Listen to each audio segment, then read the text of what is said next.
Alright, well, back again on my block. I really wish I could film this, but it took me and my dad to get the pistons in and the rods all down. So I am really sorry if you guys really wanted to watch that, but basically I can show you. I have ARP rod studs for the end caps, and just figured I'd show you. They get torqued down to 34 foot-pounds. Yeah. Another thing is we had to use a rag and a vice grip. That way we could rotate the crank. Because when you put the pistons in, you want this to be all the way down. Otherwise, when you compress it and you pop it in, it's not going to go all the way in. And you're going to have to basically shove it back out and recompress it.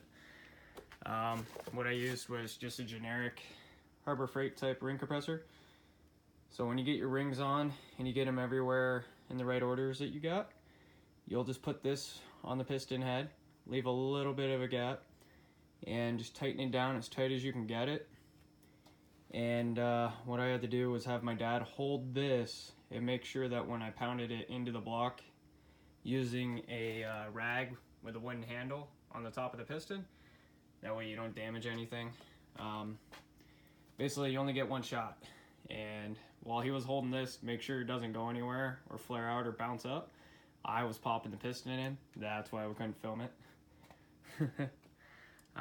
Another thing, thank you, thataccordguy, for ring placement. This really helps. You can always check him out. I've been watching his build engines, and he turbocharges a cord. So thank you, thataccordguy. Your videos really did help. Let me go ahead and show you the top side. So let me flip this over and rotate it. One thing I forgot to mention that I should have mentioned is when you're going to use the ring compressor, make sure you take a little bit of motor oil. Just put it on your finger and just rub the insides of the compressor, and also rub the insides of the cylinder wall. Just use your finger. It's just to make sure that no metal on metal contact. That's really it. Not only that, it helps it it's just so much easier. Also, another thing, I used to use the clicking type torque wrenches, but for some reason, like even if I'd store them on 0, they wouldn't click, and I'd end up breaking bolts. Well, I bought this thing from Harbor Freight just to give it a shot.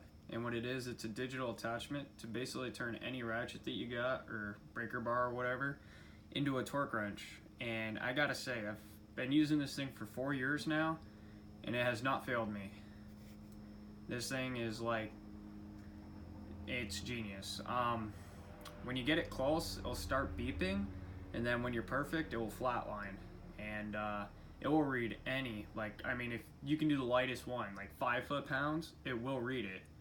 It's that good. But the only downside to it is you can't leave the batteries in. It will drain. But the good news is, Harbor Freight sells the batteries every day. They sell them in 4-packs for like $3. So I just buy a whole bunch of batteries, and then if I work all day with this, I'll just swap the battery out the next day and just keep going. But I just wanted to mention, this is the best investment I've ever done, is this guy. If you can't afford a snap-on torque wrench, I'd say buy this guy.